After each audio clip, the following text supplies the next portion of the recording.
This conference will now be recorded.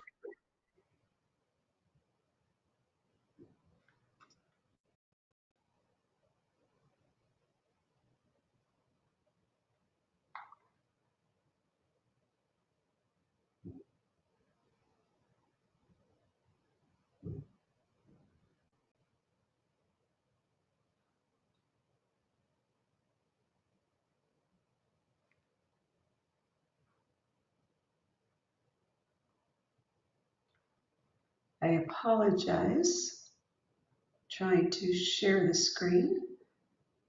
Thanks for being patient.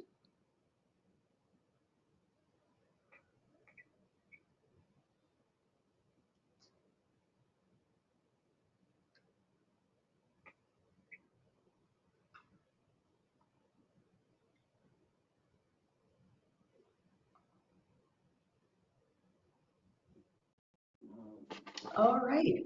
Is everybody able to see the PowerPoint presentation? Wonderful. Okay. So I'm very happy that tonight I have joining me Ben Schulman with the Schneider Group. I've had the pleasure of working with Ben as well as Jeff Schneider personally and professionally, and I've had great experiences, so I'm very excited to have Ben joining us tonight and sharing with us his experience and his tips on how we can make our real estate transactions go much more smoothly. So for those of you who are not familiar with me, I want to just briefly share some of my experience. I've been practicing in the area of elder law for 30 years. I work with clients of all ages throughout all stages of their life, whether it's a young couple who's just gotten married and they're starting their family. I work with baby boomers, families who have children with special needs, and aging parents and grandparents. Some of the areas that I cover include estate planning, guardianships for both children and adults, probating estates, we're going to touch on that tonight, special needs planning, and planning for long-term care. And as I said, my co-host tonight is Ben Schulman. Ben, please tell us a little bit about yourself and your experience. And I too want to welcome everyone and thank you for joining us this evening. We all have busy schedules and our evenings are our time to get things done around the house. So I really do appreciate the time you're taking to spend with us. Hopefully we'll make it valuable for you. As you can see on your screen, I've had 35 plus years in the real estate field. 35 plus means what it means, more than 35, and after that I stopped counting. I work with the Schneider Real Estate Group. We're a large real estate team within Keller Williams Realty. Keller Williams being one of the largest, not only in Broward County, not only in Florida, but in the United States. Our team is 6 realtors. I myself am a listing specialist. We do over $40 million in sales annually. Our team has created a program, which we'll discuss a little bit later, called the Sell Pro Plus program, which enhances sale prices. And personally, in addition to helping certain everyday sellers and buyers, I have a special sub niche, which I work on probate and divorce related sales. And this is where Stephanie and I have come into contact with each other and been working with each other. So I have this ability to work with attorneys and families who are engaged in the probate process. Great. And as I said, we are recording tonight. You'll be able to see it again. And so if you don't have a chance now to make a note of Ben's contact information, we can provide it again at the end of the presentation. So tonight, Ben and I are going to share our experience and, as I mentioned, tips to make going through a real estate transaction go much smoother. And we find that by collaborating together, it provides great value and benefit to the client. It's not just about what the realtor brings to the experience what the real estate attorney brings, but it's about having a team of professionals all working to inform and help create the best outcome possible for you. So we're going to talk about 5 different types of challenges that can arise when we're dealing with the sale or the purchase of real estate. And the first challenge tonight is what happens, what do we do when the homeowner is incapacitated? And that affects the ability to proceed to list the home for sale, to enter into a contract, to enter into negotiations. So we're going to use a scenario that I encountered at the beginning of COVID. And here's the fact scenario. We have an older individual living in Florida. She is the sole owner of the home. It is her homestead. And because of her incapacity, she happens to have cognitive impairment, her son has been appointed her legal guardian, meaning he's gone through the court process and established that she needs a guardian to help make financial decisions for her. Now, the son has decided that his mother can no longer safely stay at home and she needs full-time care. And he'd like to sell the home and use the proceeds to take care of her. So what is the next step that happens when the son goes to the Schnorr group? Well, Ben and Jeff are going to need to see what the son's authority is to be able to first enter into the listing agreement. And so the son is going to work with his guardianship attorney to get what we call letters of guardianship. That is the official court order appointing him. And once he signs the listing agreement and he works with Ben and Jeff to obtain comparables as to what the property is worth, we're then going to petition the court and ask the judge for permission to sell the property. And we'll provide the judge with a range, a low and a high, of what we would like to list it for. Now, if the son had become guardian before approaching the Schnorr group, it makes the process easier because he's already been appointed, and then we just need to educate and inform our judge as to what the house should be sold for. However, if when the son comes to the Schnorr group, he hasn't yet been appointed guardian, then we're looking at a 4 to 6 week process. We've got to go through a process of first proving that his mother lacks the ability to make good judgments, to make rational decisions. And that is a fairly involved process for an adult. We don't remove somebody's legal rights without proving that they're not capable of safely exercising those rights. So part of the process requires the court to appoint an attorney to represent the mother. And the court is also going to appoint 3 people with a medical background to go out, visit with the mother, and report back to the judge using their different medical or psychological disciplines, whether or not she needs help making financial decisions. So that process takes anywhere from 4 to 5 weeks from when we first file the papers. And then it'll be another week or 2 after the initial hearing to get the court order signed appointing the guardian. So the lesson to learn from this fact scenario is we want to get the guardianship started as soon as possible so as not to delay the timing of listing the house, starting to show the house. If I may, Stephanie, just add in there, we have all been experiencing over the last several months an amazing change in the real estate market, basically dependent upon interest rates. And what we will find is that those 5 to 6 to 7 weeks that Stephanie is talking about can vastly affect the value of your property and the ability of buyers to buy your property, buy the property that you're looking to sell. So I'll throw it back to Stephanie, but keep in mind, time really is of the essence, especially in a market like we're experiencing today. Thank you, Ben.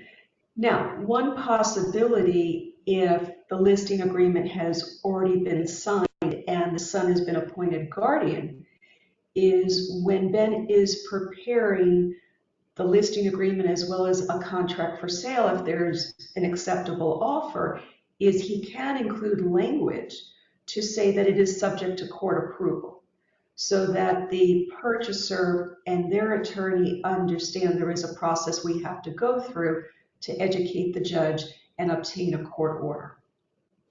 Now, you might be thinking, well, I don't really like the sound of what's involved in guardianship and how long it's going to take to become a guardian, so is there another option? And that option would be available only if the parent is still sufficiently mentally aware, meaning that they would be able to appreciate and understand the importance of giving permission to somebody they trust, such as an adult child or perhaps an adult grandchild, a niece or nephew, giving them the authority to help them handle their financial affairs. And we do that through a document called a durable power of attorney, which is a way of giving permission, but it does not make the trusted person an owner of the elder's assets. It's merely giving them a responsibility to handle the assets in the best interest of the elder.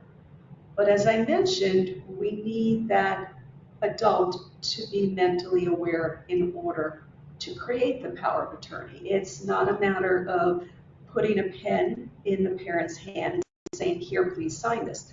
They need to appreciate what it is they're doing. I am going to encourage everybody at this moment to please not download a durable power of attorney from the internet. Even if you see something that says that it will conform to Florida law, that's very dangerous. Most of these websites, such as LegalZoom, for example, aren't conformed to the law of the state, even though they say it. And what's important is to make sure that the adult is meeting with an experienced estate planning lawyer or an elder law attorney who understands the client's situation, to make sure that proper language is put into the power of attorney, such as the ability to sell, rent, or handle real estate that the adult owns. So you may only get one opportunity, and so you want to make sure the power of attorney is properly written. You may not be able to have it corrected if the person's cognitive awareness changes. So we talked a little bit about guardianship, the process, the time frame. I want to mention also, because it's important, the expense involved. But before I mention the expense, I want everybody to realize that today, with the level of technology that we are relying on, not just in our country, but in the world, a lot of documents that are part of the guardianship court record are a public record, which means anybody, you don't have to be an attorney, anyone can gain access and be able to see many of the court documents, which means that a person's life is no longer private and confidential. So please keep that in mind as we talk through these issues tonight, because you'll start to realize the importance of having the power of attorney in place, not only because it gives you privacy, it's not going to be sent to the courthouse, it's not going to be recorded, your neighbors aren't going to know about it, but also because we are saving people the expense. Guardianship is very expensive because it's not a one-time experience. Guardianship will stay in place for many older individuals for the rest of their life, which could be many, many years. And the guardian in Florida is required to continue to be guided and represented by an attorney. So there are ongoing legal fees. Whereas if a person does plan in advance, has the power of attorney, there will not be those ongoing type of legal fees that we see happening in a guardianship. Now, our second scenario has to do with probate. And probate is the court process when an individual dies in order to pass the assets from the former owner to the intended beneficiaries. Now, sometimes people think whether something goes through probate has to do with the value, and it really has to do with the ownership, what we sometimes refer to as how is the asset titled, whose names appear. So the rule of thumb to remember is that anything titled in the name of the decedent with nobody else as a joint owner, no spouse, no partner, no children, and does not name a beneficiary is going to need to go through the court process in order to get to the beneficiary, whether or not there's a will.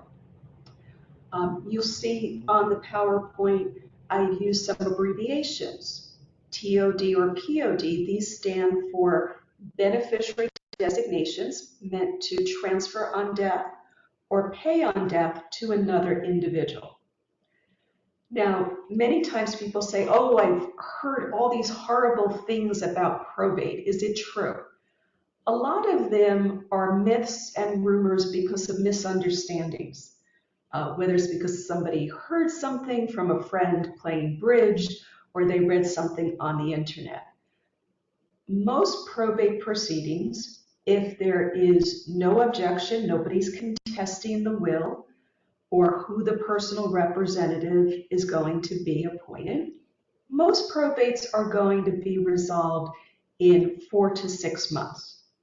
If you hear that a probate took a long time, it's because of one of two things happened. Either the individual who died had a large estate, what we call a taxable estate, which means that a federal estate tax return has to be filed with IRS, and it's going to take time for IRS to review the return, which means until IRS approves it, we cannot close out the probate in the court. The other situation that might cause a probate to be a more lengthy process is if we have litigation going on, if beneficiaries are contesting the validity of the will, if they're questioning whether the individual was competent at the time they signed the will. But those are not our normal probate situations. So I don't want you to be afraid that probate is what you might be hearing it is. Now, probate has many valuable aspects to it. For example, in Florida, our state constitution says that the home is protected from claims of any creditors of the deceased homeowner. So that might be credit cards, it could be medical debt. And what's nice about the protections is by getting a court order saying that this was the homestead of the decedent, it's protected from any claims, any debts that are filed in the estate. Now, there's two other types of probate I just want to briefly mention in Florida. We use the formal process if all the assets, not including the home, are greater than $75,000, but we use a shorter process we call summary administration if the value of the assets minus the home is less than $75,000. And we can use both processes regardless of whether the person made a will or did not make a will. Now, ancillary administration is a process we use when an individual was not a Florida resident. Let's say they were a New York resident, but they might have had a vacation home, a second home here in Florida, and that home has to go through probate in order to go to the beneficiaries and then to be sold. So we have several different types of probate. If I again may, at this point, just add in that the length of the time that the probate takes is a concern, but and Stephanie can speak to this more fully. There is a way, depending on how the will is written and the permissions that you get from the court, to sell the property while the estate is open, and the assets will simply go into the estate. So even though it may take 6 months or so to distribute the estate, you can still get the property, a real property sold, and the money will just become part of the estate. And sometimes we're able to do that if it is the homestead and we want to protect it from any creditors that might file a claim. The judges may want to grant the order, but they may require us to actually place the proceeds in a segregated account so that we don't mix them with any other estate cash assets. That way, if the court agrees that it's protected homestead, then we take it out of the estate. That's Yeah, and the benefit of that is you can pay off the mortgage and you no longer have to maintain the property and care for the property, which is in reality, it can be a concern. You don't want to have to start replacing roofs if we have to wait 6 months because we can't sell the property. So getting it sold, even if you don't get the funds right away, is a benefit.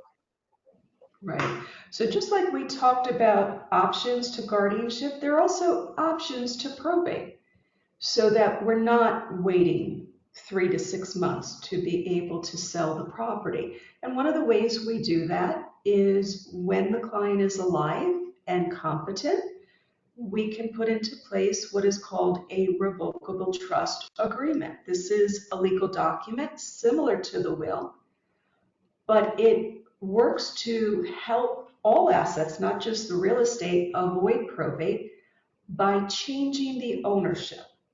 So we first create the trust as a legal document, and then we go through the process called funding the trust, which means we have to put the ownership of the asset, such as the home, into the name of the trust.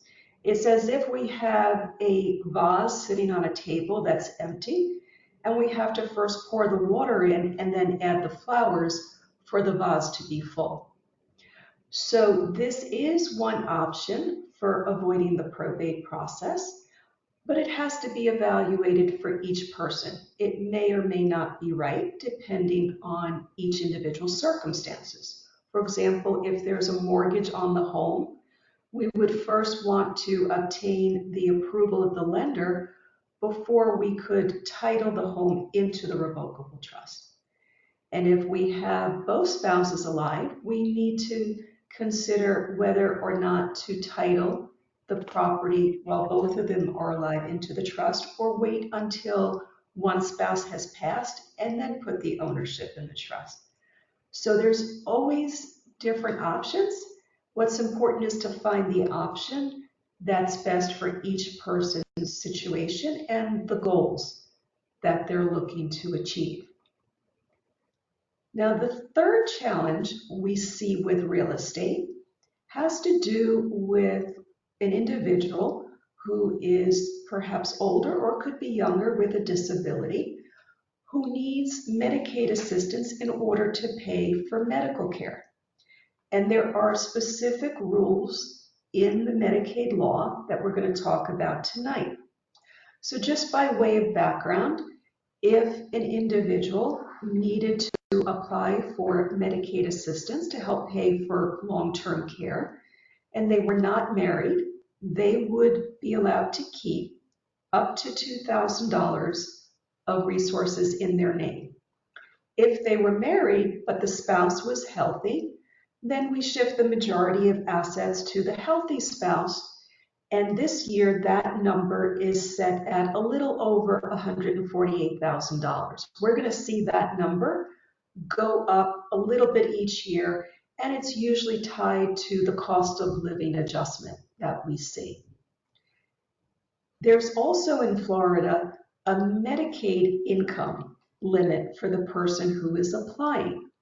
So all sources of income are looked at and added together, whether it's Social Security, pension, IRA distribution, 401k distribution, and we have to see whether that person's total income is below or above the income limit. But there's no income limit for the spouse who's healthy and who is not applying for the Medicaid.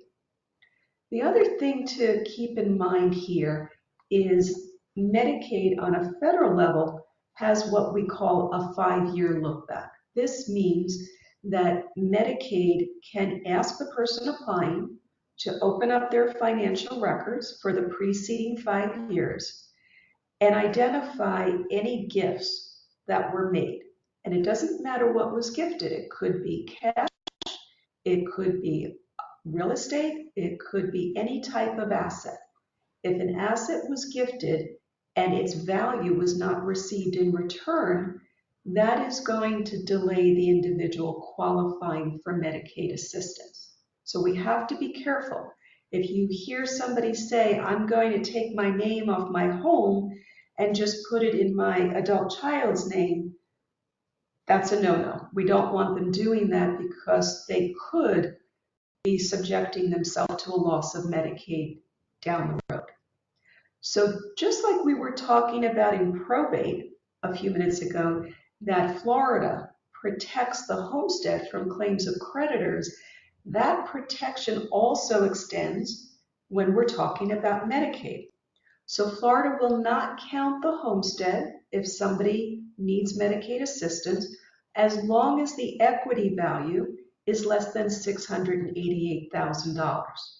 So when we say equity value, if there is an outstanding mortgage, we can deduct the mortgage from the fair market value. And as long as the equity value is less than this figure, the person will meet the requirements to qualify for Medicaid. Now, what if they have a second piece of property? Perhaps it's a rental property that they bought with Ben's assistance. Well, as long as that second property, which is not the homestead, is being rented, that will not count under Medicaid.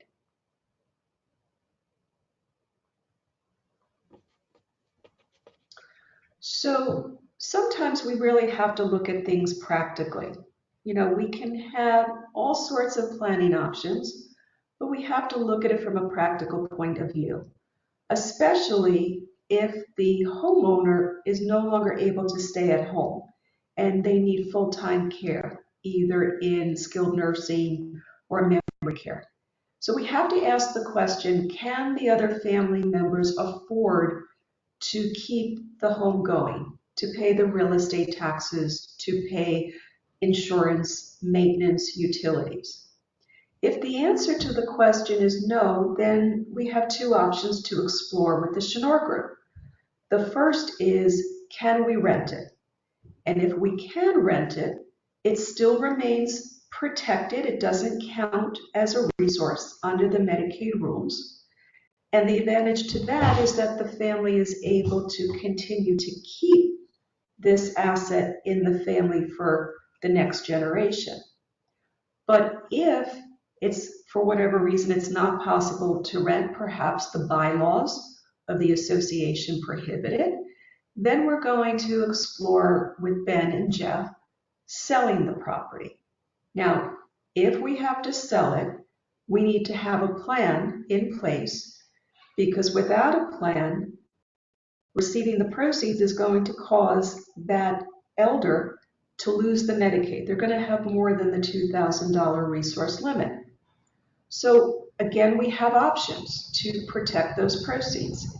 If the homeowner is under age 65, we can create a special needs trust, and the proceeds of the sale of the home can go into the special needs trust. We report it to Medicaid. We're completely transparent. There's nothing to hide. And those monies will not count. They will not cause the Medicaid recipient to lose their Medicaid benefits. And the assets can now be used to supplement the care that Medicaid is providing. So for example, the family may want to hire a private duty home health agency to provide additional services to the Medicaid recipient. They might want the special needs trust assets to be used to provide a private duty room, or perhaps additional therapies where there may be limitations as to what Medicaid will pay for. So there's a lot of benefit to using the special needs trust. Now, if our former homeowner was older than age 65, we use a different type of trust called a pool trust. And the primary difference between these two special needs trusts is that with the under age 65 special needs trust, the client could choose, for example, to have a family member be the trustee, be responsible for investing the monies in the trust and managing them. But with a pool trust, the law says the trustee must be a charity. It cannot be an individual. So it cannot even be an attorney. It will be a charitable organization that handles the trust for multiple people who can pool their monies into the trust.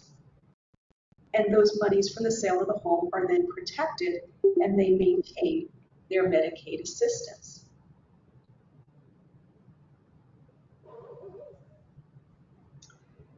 Now, we touched a little bit in the beginning on this fourth real estate challenge, which goes to the issue of comprehension of what we call legal capacity. What do we do if we see a situation where we think a homeowner might have been taken advantage of, perhaps exploited, maybe even convinced by a stranger to transfer their home to this stranger? Well, we've got to straighten this out before we're in a position to be able to sell it. So if we have the power of attorney, that's great. If not, we're going to consider an emergency guardianship in order to stabilize the situation. We're also going to consider asking the judge for what is called an injunction. We want to freeze the home as an asset. We don't want to allow the perpetrator to sell it and then pocket the proceeds. So we get an injunction to freeze the home. We record that in the public records, and we also send it over to the property appraiser's office so they are put on notice. And our property appraiser here in Broward County works very closely with Broward Sheriff's Office as well as the Broward State Attorney's Office to make sure that these kinds of financial exploitation situations are corrected as soon as possible. So now Ben is going to walk us through the fifth and final challenge of this evening's presentation, which is what do we need to do as homeowners to get the property sold and to get the best possible result? Thank you, Stephanie, and thanks for that, very clear and concise amount of information regarding these issues, these problems in getting the property sold.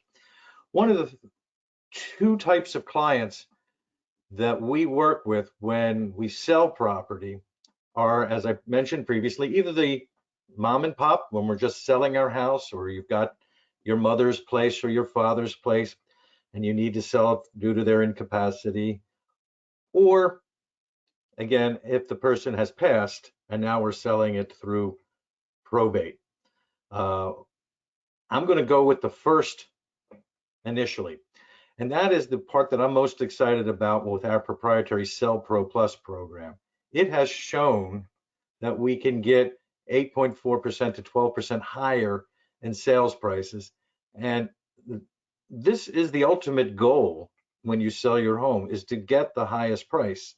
If you're looking to use the funds because you've hired Stephanie to get through the guardianship process, and now you're looking to be able to pay for mom or dad's care, you want to have the most possible amount of money, the highest amount of money that you can to use towards your mom or dad's care.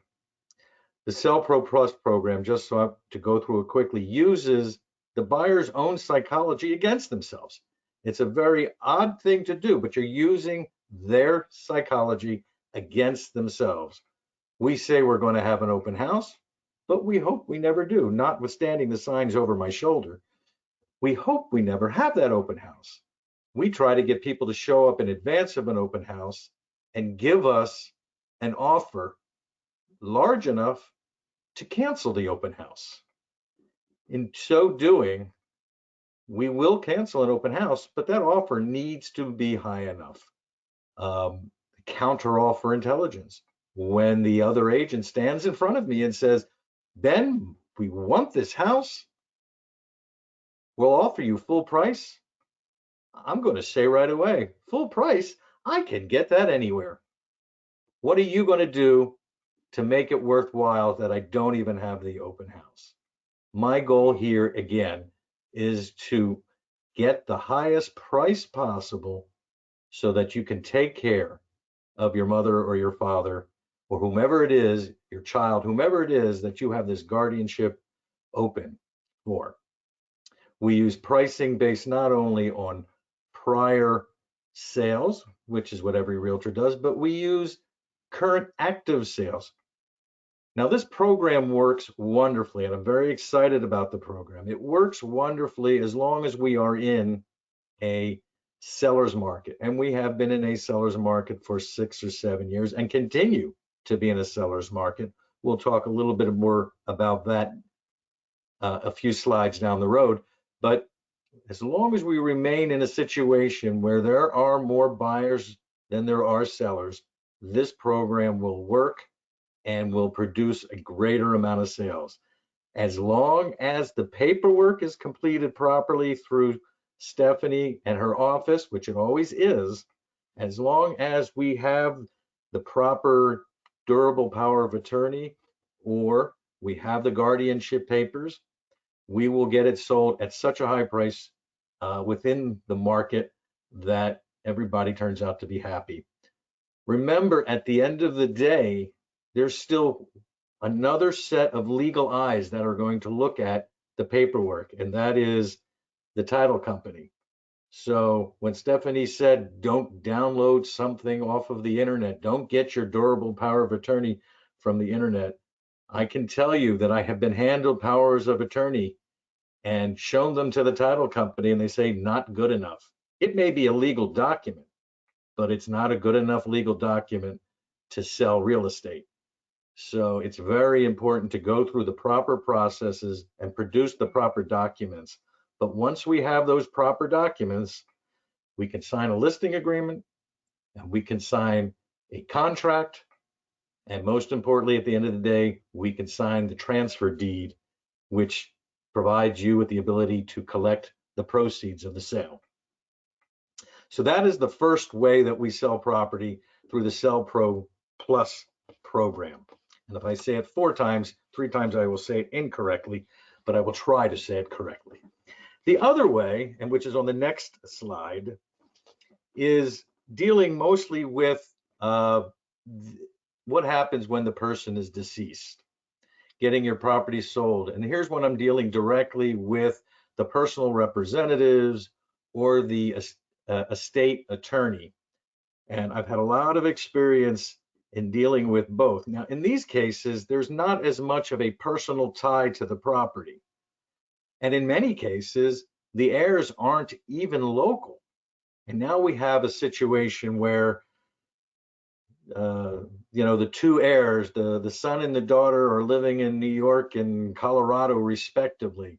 We have a condominium in Century Village, or we have a house in Plantation, or whatever it is that needs to be sold, needs to be cared for, needs to have everything done. And that is something else that I take a lot of pride in, making sure that our team handles with the ultimate care, but getting it done for the benefit of the heirs. You see on your screen, we get a professionally cleaned, staged, and photographed. But let me add, I have this lengthy list of other things that we will make sure are handled. including cleaning out the property, hauling away anything that the heirs do not want. If there are tenants on the property who suddenly stop paying, we'll make sure that we hire the attorneys for eviction purposes. Property preservation. Until the time that the property actually gets sold, we make sure the property is being preserved. Handyman, painters, plumbers, landscaping, flooring, carpet cleaning, housekeeping, termite and pest control. All these things that heirs may want to take care of, but in my experience, generally don't. It's Ben, just get it done. Can you take care of these things? And we take care of these things. We then market your property, and marketing the property today is, well, the last 3 years in marketing the property really hasn't taken much. I'll be quite frank with you, when people were lining up to buy every and any house, but that market is changing. And what we do is not just passively market property by placing it on the MLS or sticking it on Zillow or anything like that, but we do active marketing.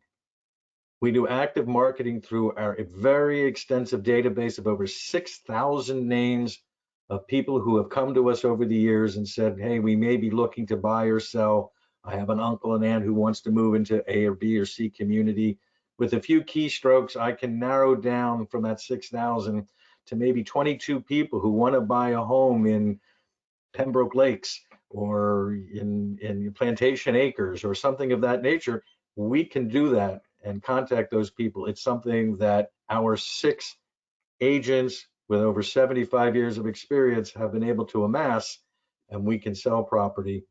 We also circle prospect. Simply means we're going to call every one of your neighbors.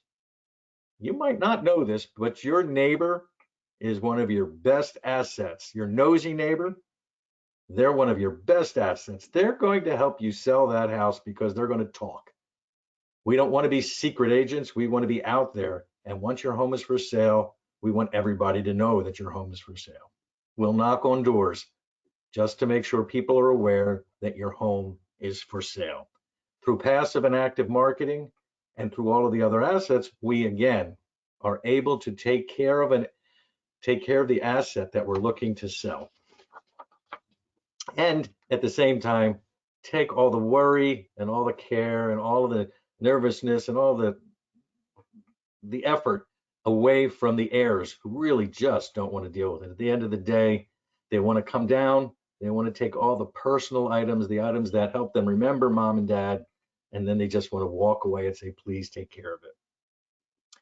So before we move any further, I just want to go over some of the current market statistics. I won't take much time here, but everybody always asks, hey, Ben, what's the market doing? And so just to let you aware of what's happening in Broward County today, prices are still going up. They're up 5.1% from last year, this time last year. People think the prices are dropping. They're not. 5.1%. The average price for a single family house in Broward County is $600,000.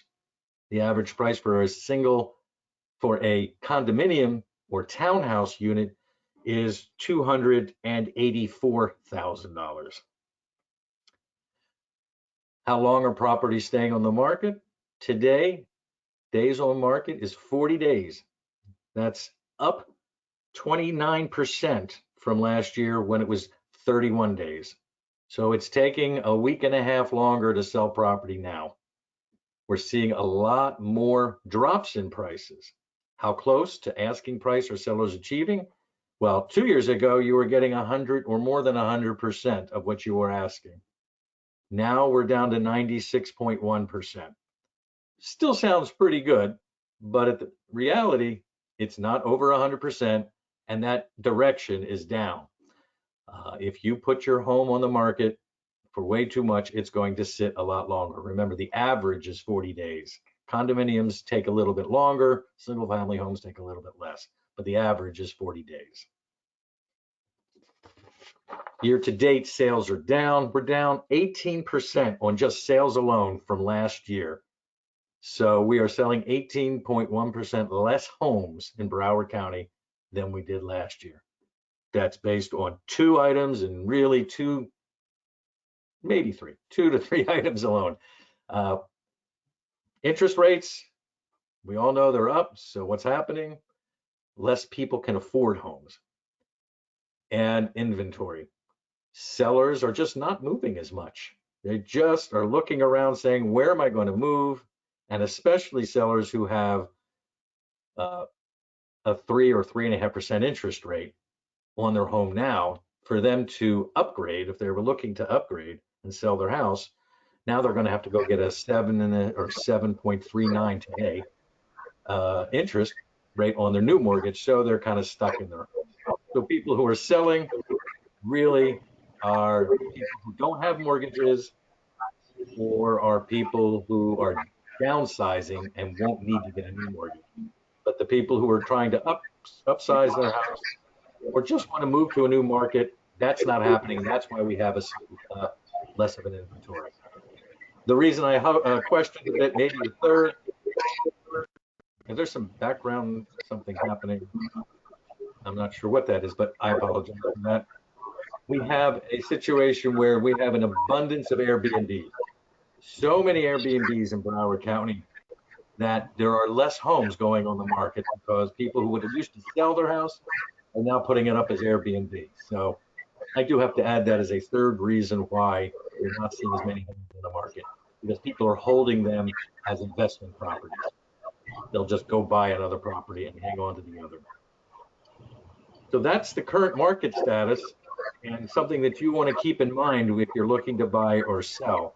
Clearly, if you're in a situation where you're working with Stephanie and you have a guardianship or a probate or something of that matter, market statistics don't play as much of a concern, because if you need to sell, you need to sell.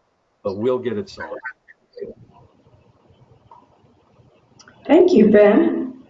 At this time, I'd like to invite people to unmute their microphones, ask questions. You're also welcome to write your question in the chat box, and I'll read it out loud and we will answer it.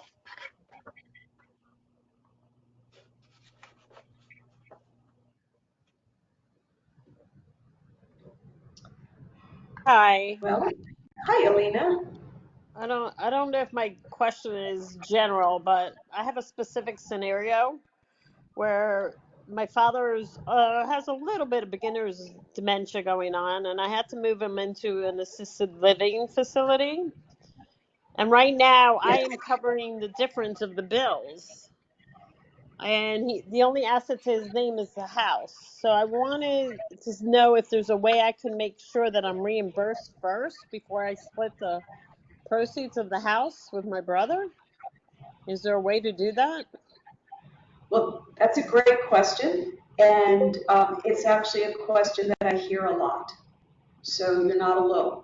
Okay. This is where you want to work with your realtor as well as your real estate attorney and give them the documentation showing what expenses you have personally advanced for your parent to make sure that you are reimbursed at the time of the closing before any remaining monies are then issued to your father, who I'm understanding is the homeowner. Yes, he's a homeowner. Yes. So I just have to keep a record of it, is what you're saying. Right, you would want to keep documentation to show what bills were paid that were for him and from what source you paid them. Okay. Okay. Thank you.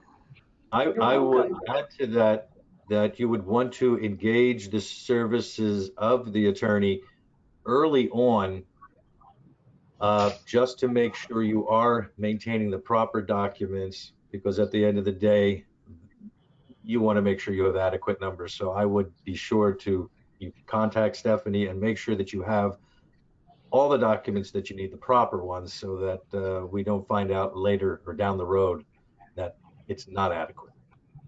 Okay. Because the house will most probably go to probate. So, I mean, unless I do something, but in that scenario, I still will be reimbursed first, as long as I can show the bills. Right, it's about establishing the documentation. Okay. Thank you. You're welcome.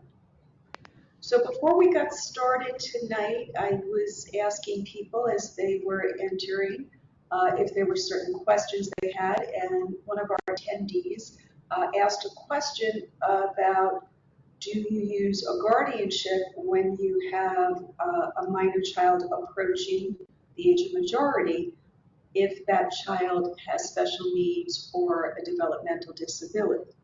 So in Florida, we're actually lucky to have a second legal option that is called guardian advocate, and it is meant to be used for people that are born with a developmental disability, such as autism, Down syndrome, cerebral palsy, spina bifida.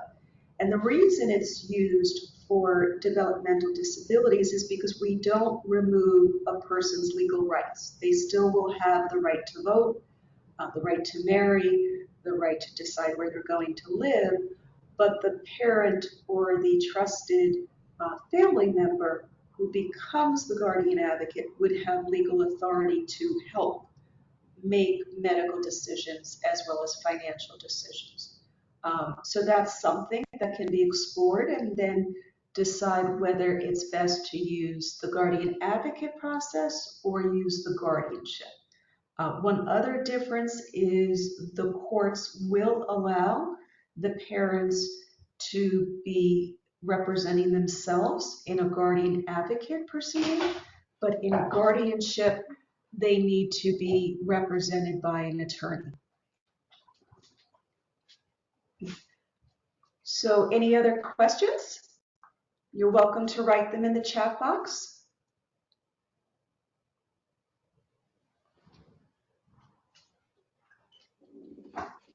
Okay, well, since we don't have any other questions, Ben and I would like to thank everybody who joined us tonight.